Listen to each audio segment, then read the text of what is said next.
Most people believe that if a surgeon recommends an operation, it must be the right choice. The doctor knows best. The hospital has the equipment. The paperwork is ready. Just sign here. I used to believe that too, until I started counting the patients who went in for routine procedures and came out permanently changed. Not better, changed. A man who walked in with back pain and left unable to walk at all. A woman who survived open heart surgery but lost 6 months of her life to complications nobody warned her about. Here's what nobody tells you. The older your body is, the harder it fights just to survive an operation. Not the disease, the operation itself. My name is Dr. Mandel, and today I'm going to tell you the truth about 5 surgeries that carry serious hidden risks for people over 60. Before we get into it, one quick thing, because it matters for everything that follows. If you're over 60, or you can feel 60 coming, and what you really want is to live longer, stronger, and healthier with the independence to make your own choices for years to come, then give me 10 seconds. I took everything I tell my own patients and put it into one simple plan. It has already helped thousands of people live their best life after 60. The link is right there on your screen. You don't need to write anything down. Just take a look once we're done here. And if today's video helps you, do me one small favor. Subscribe, give it a like, and leave a comment. It helps me get this in front of more people who need to hear it.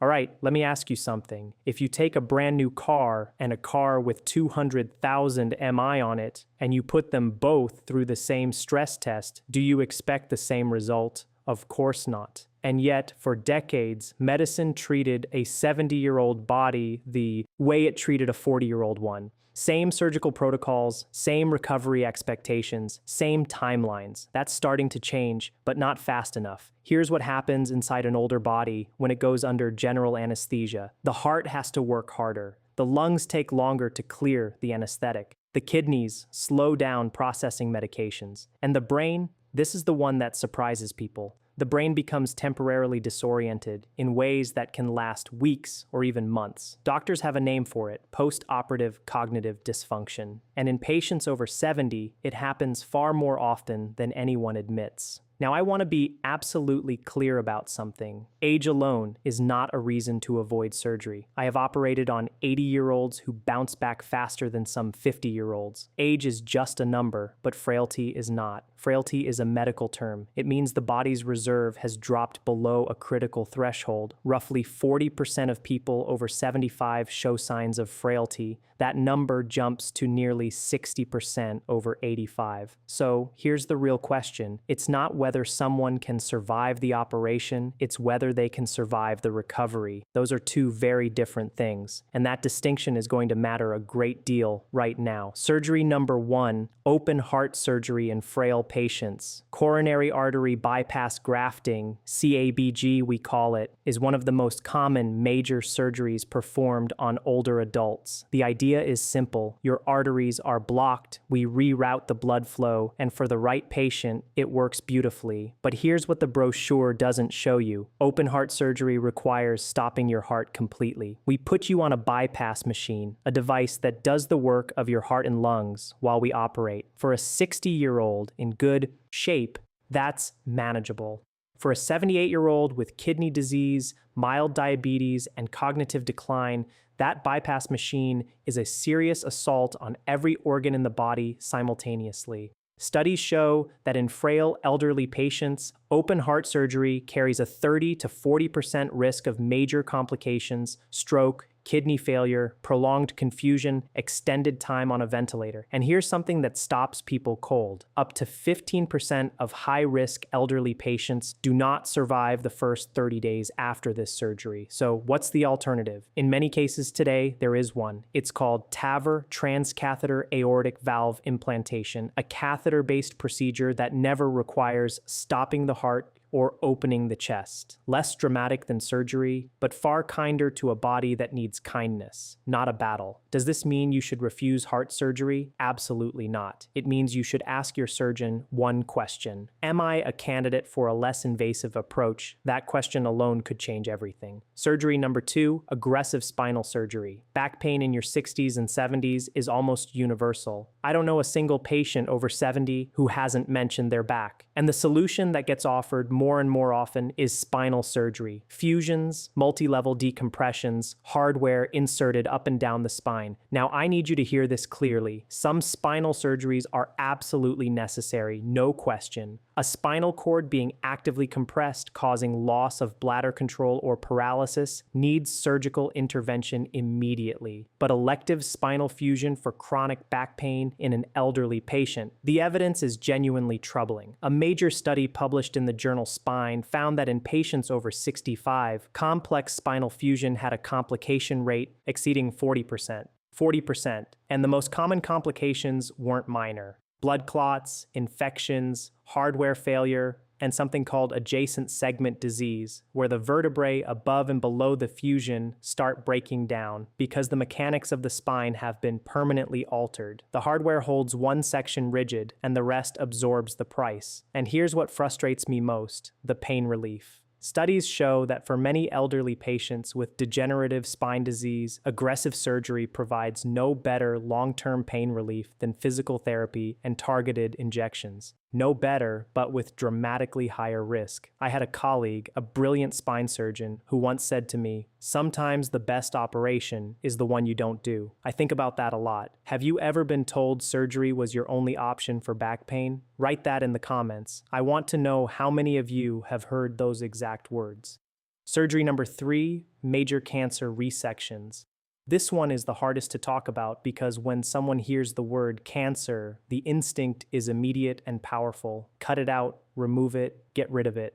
And I understand that completely. I would feel the same way. But here's what 2 decades in surgery has taught me. The goal of treatment is not just to remove the tumor. The goal is to give the patient more good years of life. And sometimes, not always, but sometimes, major surgery in a frail, elderly patient does the opposite. Let me give you a real example. Pancreatic cancer surgery, the Whipple procedure, is one of the most complex operations in all of medicine. We remove the head of the pancreas, part of the small intestine, the gallbladder, part of the bile duct. The surgery itself takes 6 to 10 hours. In younger, healthy patients, it can be life-saving. In an 80-year-old with heart disease and reduced kidney function, the surgery may technically succeed. The tumor is gone and the patient still passes away within weeks from surgical complications, not from cancer, from the operation. This is called futile surgery, and it is more common than anyone wants to admit. A landmark study from the American College of Surgeons found that nearly 1 in 5 elderly cancer patients who underwent resection experienced failure to rescue, meaning a complication occurred that the weakened body simply could not survive. So, what's the conversation worth having?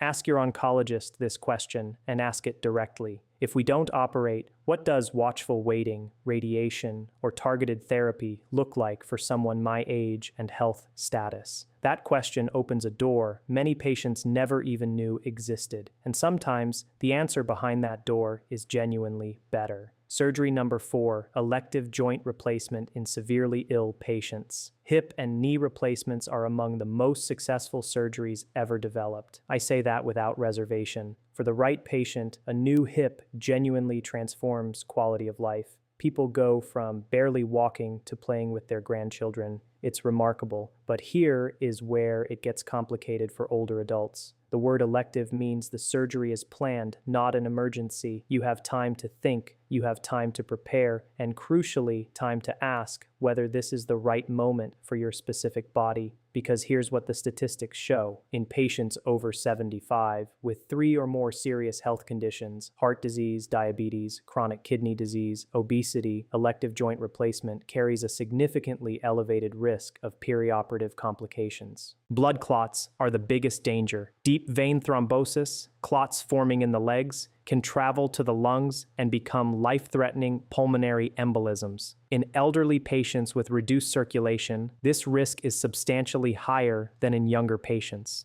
Add post-operative pneumonia from lying still too long. add hospital-acquired infections, and the picture becomes much more complex. I want to be precise here because I don't want to frighten anyone away from a surgery that might genuinely help them. The question is not, should I ever have a joint replacement? The question is my body in the best possible condition right now? Optimizing blood pressure, blood sugar, weight, and cardiovascular health before elective surgery can reduce complication rates dramatically.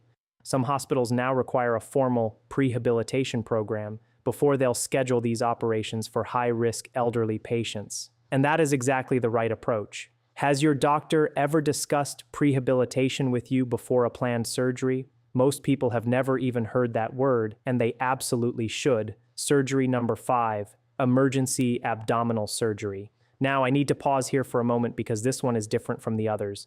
You don't choose emergency surgery, it chooses you. A perforated bowel, a ruptured appendix, internal bleeding, these situations don't wait for a calm conversation in an office. But here's why it belongs on this list. Knowing the risks in advance, before the emergency happens, changes how families make decisions in those terrifying moments.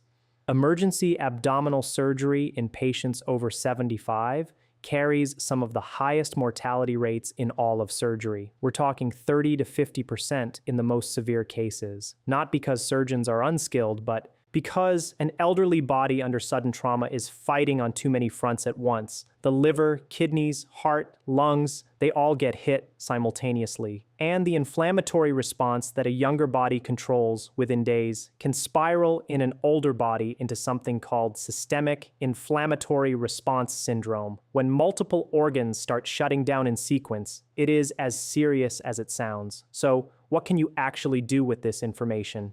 2 things. First, do not ignore abdominal symptoms. Persistent pain, bloating, changes in bowel habits in someone over 60 deserve prompt medical attention. Catching problems early means treating them before they become emergencies. That one habit can change everything. Second, have the conversation with your family now, not in the hospital corridor at midnight. Now, what are your wishes if emergency surgery is the only option? What quality of life matters to you? These conversations are not morbid. They are one of the most loving things you can do for the people who will be standing in that corridor. All right, we've covered 5 surgeries. Now let's talk about what you actually do with this knowledge, because information without action is just anxiety, and that's the last thing I want for you. Before any major surgery, planned or recommended, there are 4 questions every patient over 60 should ask. Write these down. Question 1. What happens if I don't have this surgery? A good surgeon will give you an honest answer. If the answer is nothing urgent changes in the next 6 to 12 months, you have time. Time to think, time to get a second opinion, time to optimize your health. Question 2. Is there a less invasive alternative? Medicine has changed enormously in the last 15 years. Robotic surgery, endoscopic procedures, catheter-based interventions. Options that didn't exist a decade ago are now available in most major hospitals. Question 3.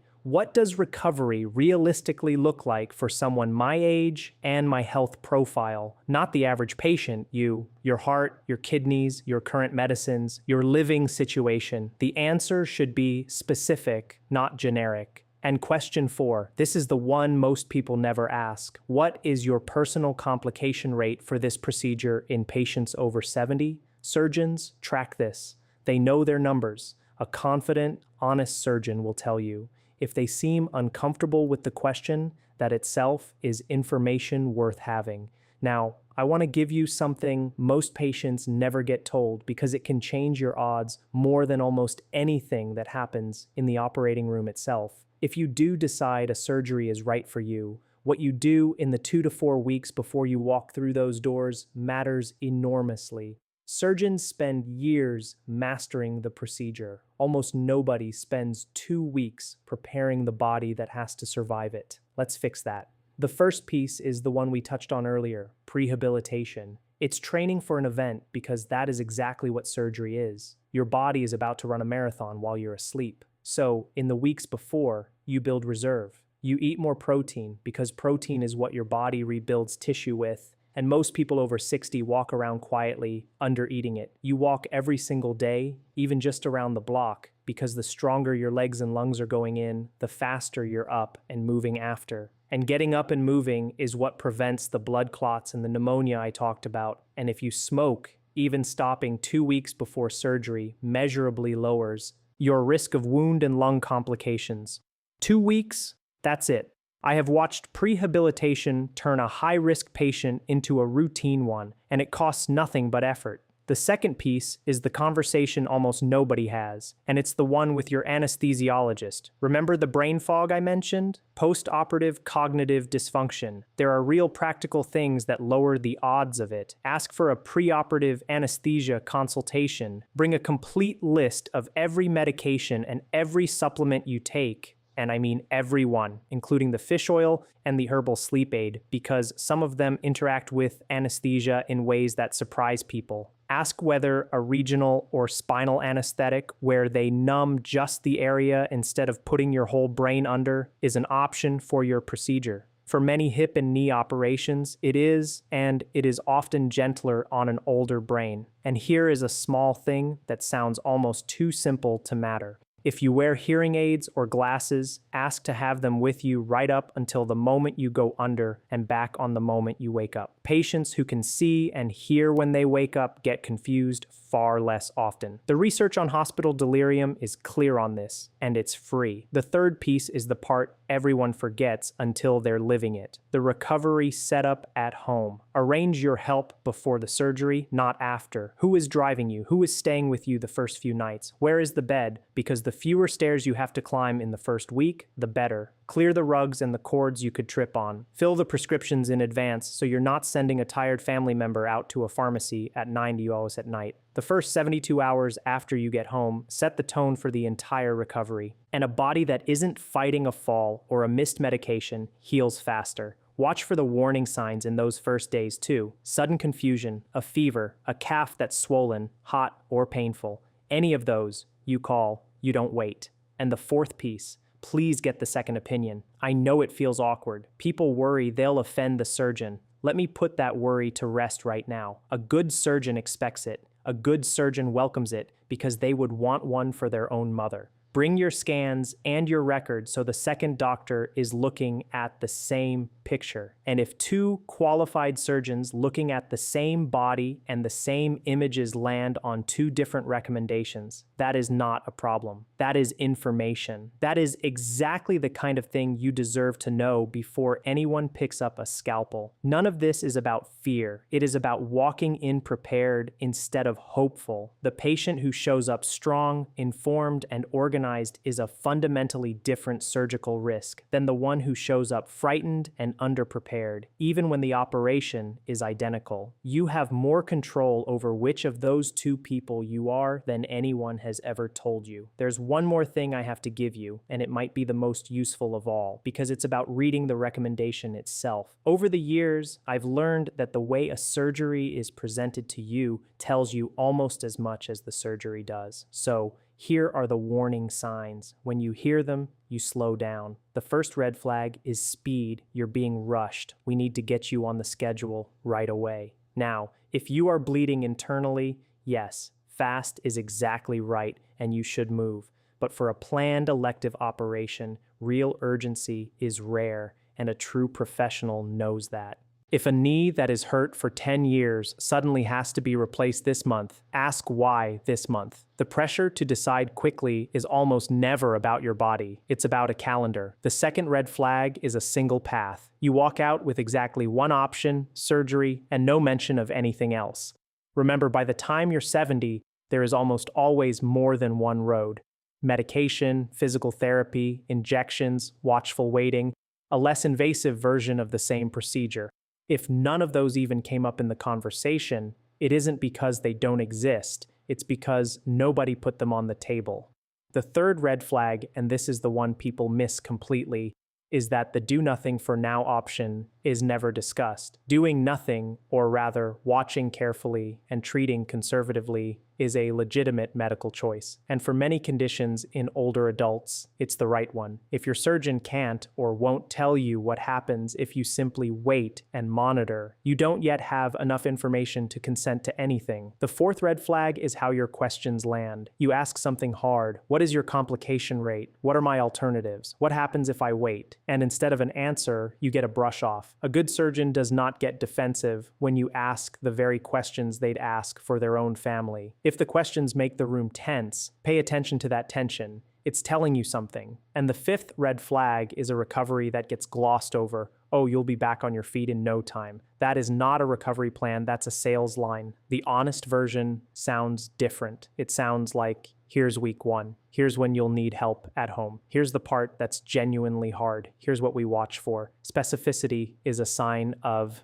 respect. Vagueness, especially cheerful vagueness, is a sign that someone is managing your feelings instead of informing your decision. Now, I want to say something carefully here because it matters. None of this means your surgeon is a bad person. The overwhelming majority go into medicine to help, and they work brutally hard. But you also have to understand the system they operate inside. It is a system that is built around doing procedures, that rewards doing procedures, and that runs on 12-minute appointments where there is no time to walk through 5 alternatives. So the bias toward action isn't usually personal, it's structural. And the only thing that reliably cuts through a structural bias is an informed patient sitting across the desk asking the questions out loud. So, what does good actually look like? Let me tell you so you can recognize it when you find it. A good surgical conversation slows down. The surgeon draws the problem out for you, sometimes literally on paper. They name the risks before you have to ask. They tell you unprompted what the alternatives are and what happens if you wait. And the very best of them will say the words you're hoping to hear. If you want a second opinion, I think that's a good idea. And here's who I'd send my own mother to. When you hear that, you found someone you can trust. Hold on to them. And one more thing, a small one that does more good than almost anything else on this list. Never go to a major surgical consultation alone.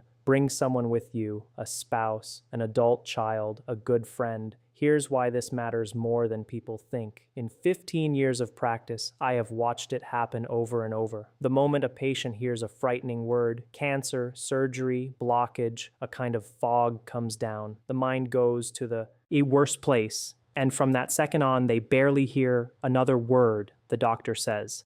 Afterward, in the car, they can't tell their family half of what was discussed. It has nothing to do with intelligence. It's simply what fear does to the human brain. So, bring a second set of ears, someone calm, someone who isn't the one receiving the news, who can actually listen. Have them take notes, or with the doctor's permission, record the conversation on a phone so you can play it back at home when you're calm, and tell that person beforehand the questions you want asked, the 4 questions, the alternatives, the recovery, the complication rate, so that if fog comes down for you, they can ask on your behalf. A frightened patient and a clear-headed advocate make far better decisions together than either one makes alone. Don't walk into the biggest medical decision of your life by yourself when you don't have to. Before I get to the most important part of today, I want to leave you with something genuinely hopeful, because this is not a video about fear. It's about options, and those options have never been more powerful than they are right now. Minimally invasive surgery has transformed what's possible for elderly patients. Laparoscopic procedures, small incisions, camera-guided, dramatically reduce recovery time. Robotic-assisted surgery allows precision that human hands alone cannot achieve. And catheter-based cardiac interventions have opened doors for patients who would never have survived traditional surgery.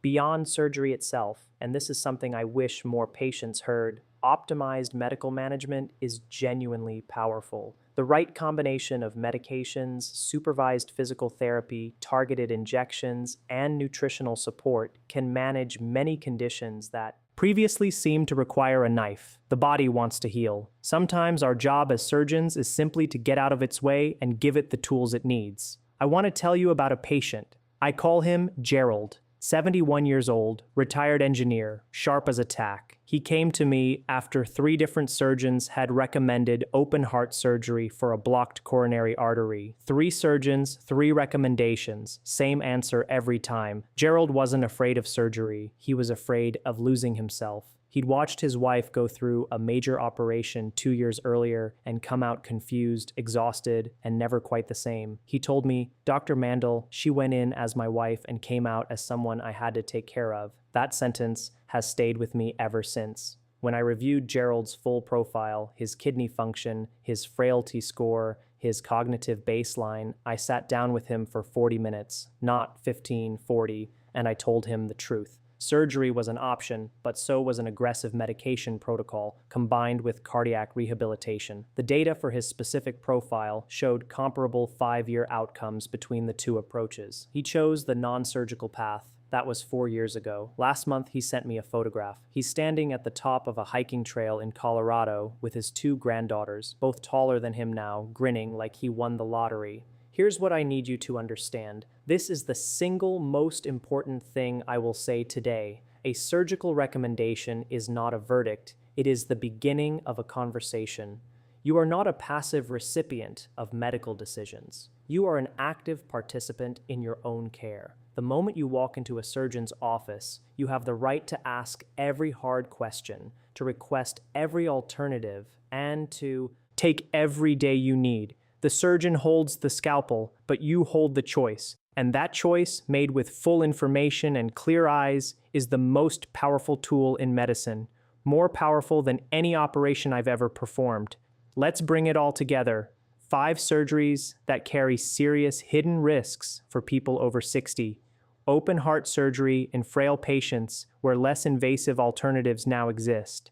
Aggressive spinal fusion where evidence for pain relief is far weaker than most patients are told. Major cancer resections where the goal must always be more good years of life. Elective joint replacement in severely ill patients where timing and preparation matter as much as the surgery itself. And emergency abdominal surgery where the best protection is catching problems early and having honest conversations with your family. Now, none of this means avoid all surgery. Surgery saves lives every single day. I have seen it. I have been part of it. I am proud of it. The message is this: be an informed patient, ask the hard questions, request the alternatives, get a second opinion, and if necessary, a third. Your age is not a weakness. What question would you most want to ask your surgeon before a major operation? Tell me in the comments. And if this video helped you or someone you love think more clearly about a surgical decision, share it. That one share might be the most important thing you do today. Take care of yourselves. Stay curious. Keep advocating for your own health. You deserve a surgeon who explains everything and a medical team that treats you as a partner. And one last thing, everything I've shared today is general medical information based on published research and clinical experience. Every person's situation is unique. Before making any decision about surgery or treatment, please have a full, honest conversation with your own doctor or specialist. They know your history, they know your body, and that conversation, informed, direct, and unhurried, is exactly where good medicine begins.